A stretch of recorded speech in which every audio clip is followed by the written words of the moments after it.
Hey, this is Andy Powell of Wishbone Ash, and you're listening to the Total Kit Car on YouTube.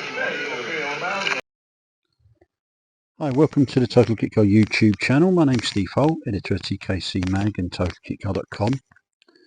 Welcome along to another episode in our Total Kitcar History File series. Got a little cracker for you today. Shortish but sweet. Very sweet. We're going to look at the Liège, the little, well, trials inspired kit car that was around for a few years, but actually, unbelievably, has been out of production since 2005, which I find hard to believe. But anyway, let's jump straight in.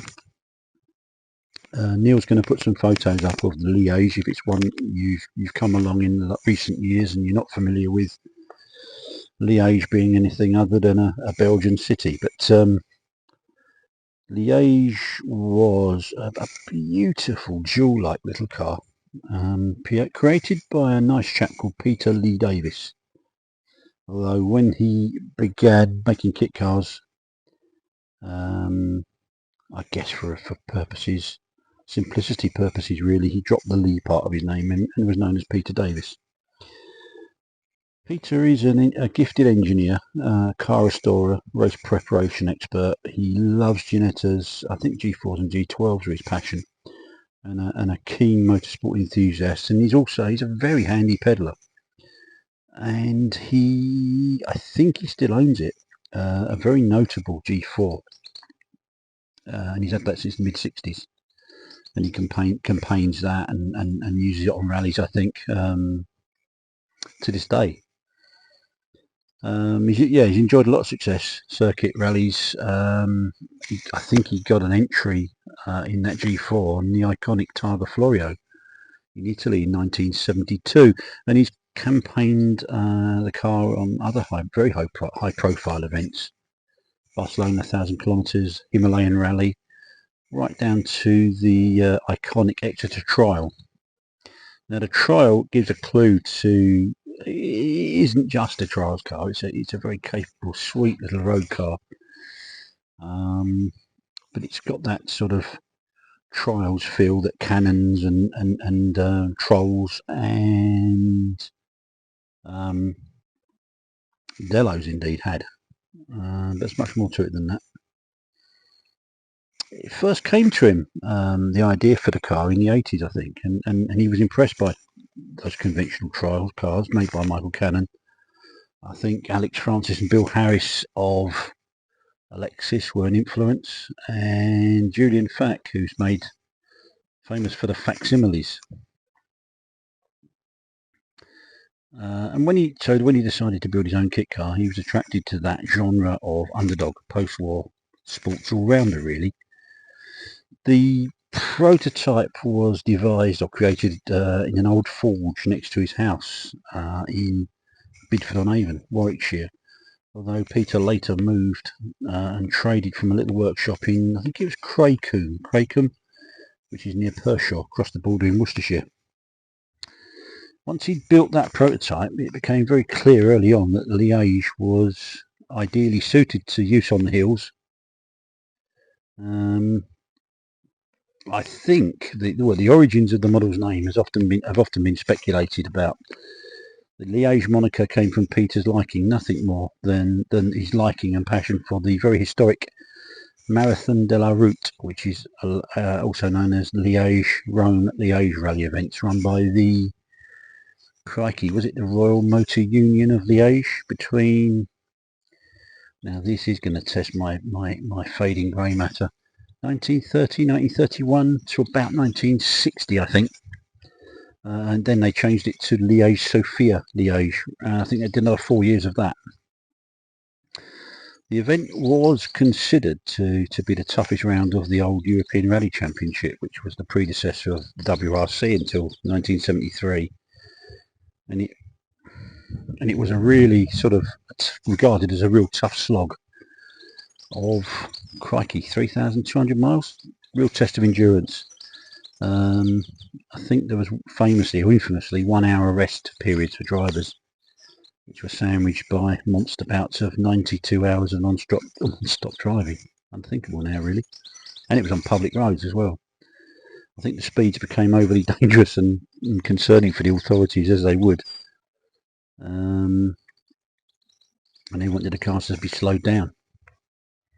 And therefore the organisers imposed minimum times equal to average speeds over certain road sections, usually between selected points and some of the great mountain passes in the Alps, Italian Alps, Stelvio, Croce Domini and Vivione.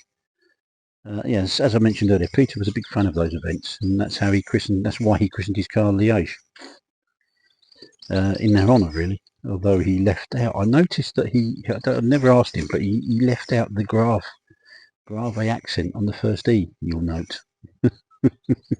We do like a bit of detail.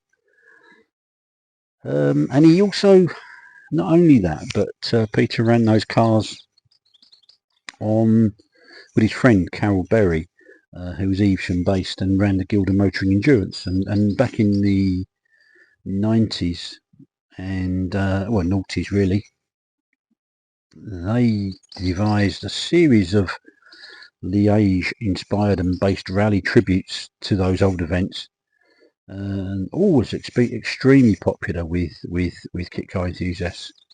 They went all over Europe. I think there was Liège Corsica in 2001, Liège Athens in 2012, Madrid 2014. The first event I think was in 1997, which was a monster 5,000 miler round trip, Liège to Agadir in Morocco. And Peter loved it. Not only did he like the camaraderie on the rallies and being part of a really nice tour, but he regarded them as the ultimate test bed for his cars. Though the Liège's first competitive appearance came as early as 1995 on I think it was the Essex Classic Trial, before he did the White Peach Trial, where Liège, I believe, managed to traverse the daunting Banford Clough stage, which not all cars can do that. Peter won a bronze medal on the MCC's Land's End Trial. He also won his class on Liege in that same year. So it's quite amazing, real underdog, the Liège, but a really accomplished one.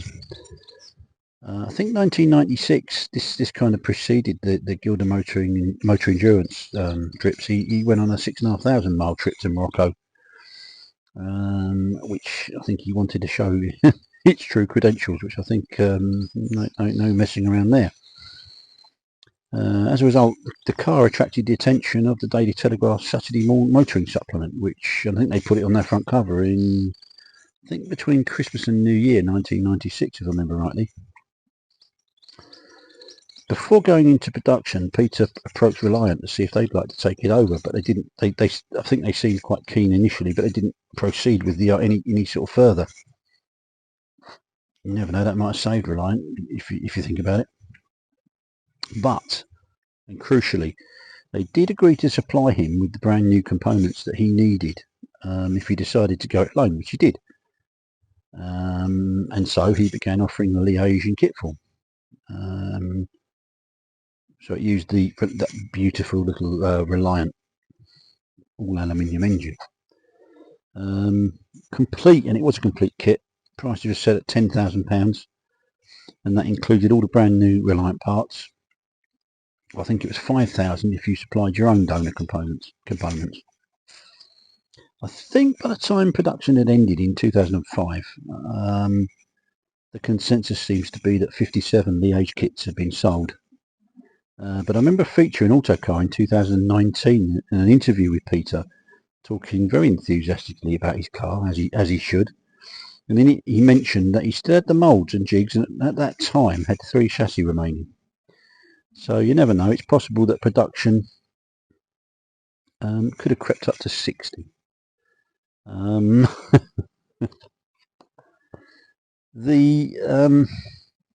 If you went your own on your own route with the donor parts, you kind of a Reliant mid-80s Reliant Rialto 2, the Robin successor, was a good choice. And that model was notable in Reliant land because it had Reliant's a yellow top version of the 848cc wetliner engine, which meant it had an ultra skimmed head, which sounds very grand and very performance orientated, but it does make a difference to fans of the Reliant engine. And I believe that raised its compression ratio, while a new crankshaft helped the bottom end torque. Topped off with an SU carburetor that had a revised needle, no less, and it got a new uprated distributor. I think, to set it aside from other engines in the lineup, Reliant's engineering shop painted the rocker cover yellow, hence its yellow top nickname. But I think it was always intended actually as an economy engine, which is kind of proven by the fact the heads all had a big uppercase E stamped on them. And again, you hear all sorts of stuff, don't you, and all sorts of Chinese whispers, but I think that Reliant only made about 440 or so proper yellow tops, because inevitably people have been getting the Hammerite out and have been painting their standard engine or standard rocker covers yellow, and telling people it's a yellow top. Very small car, compact dimensions, surprisingly spacious inside. You're never gonna stretch out and relax and maybe try and sleep in a Liege, although I imagine a few people have tried that. But you know, it's like a Jeremy Phillips design. It's like a TARDIS inside, is the cliche. I think a few owners have subsequently fitted or transplanted Suzuki G10A engines into their Lieges, I think, because I believe that goes really well. And certainly I remember visiting an owner of a beautiful example, a guy called Paul Wheatley, Nottingham or South Yorkshire, right on the border. Got a beautiful example called Lucy.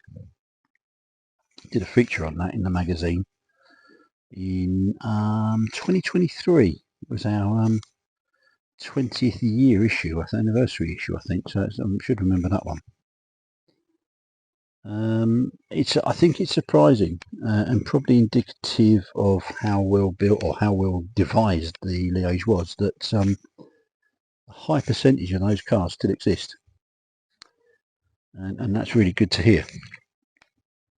Anyway, so that's a short but sweet 12-minute look at the beautiful little Liege. Until I just sat down and did a little, believe it or not, a script for this one. I hadn't realised it was 20 years since it went out of production. Crikey, unbelievable.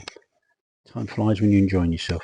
But anyway, thanks for visiting. Really appreciate you giving up a chunk of your day to visit our channel and indeed listen to this video. We've probably got over 100 videos now on the channel, so if you're bored or you like this sort of stuff, we've got plenty for you, and plenty coming up as well. We're trying to do these once a week. Life sometimes and just being busy gets in the way, but I do need to take a break from them sometimes, because I've been churning them out in recent months, and other things have to take priority sometimes. But I do enjoy doing them. I didn't think I would. I was persuaded to do them, but amazingly, I think we got nearly 1,500 subscribers at the time of recording this, and that amazes me. It really does. But anyway, have a great day. I hope you are having a great time wherever you are in the world, whatever time of day it is. One final thing, I know, I say it all the time, but if you could hit the like button before you depart at least. But of course, subscriptions don't cost a penny on the YouTube channel, and I saw some stats the other day. 23% of viewers are subscribers, so just think how many subscribers I'd have if 3/4 of the 80% subscribed. It really is free, and I really would appreciate it. Anyway, in the meantime, see you on down the road. Have a great day. See ya.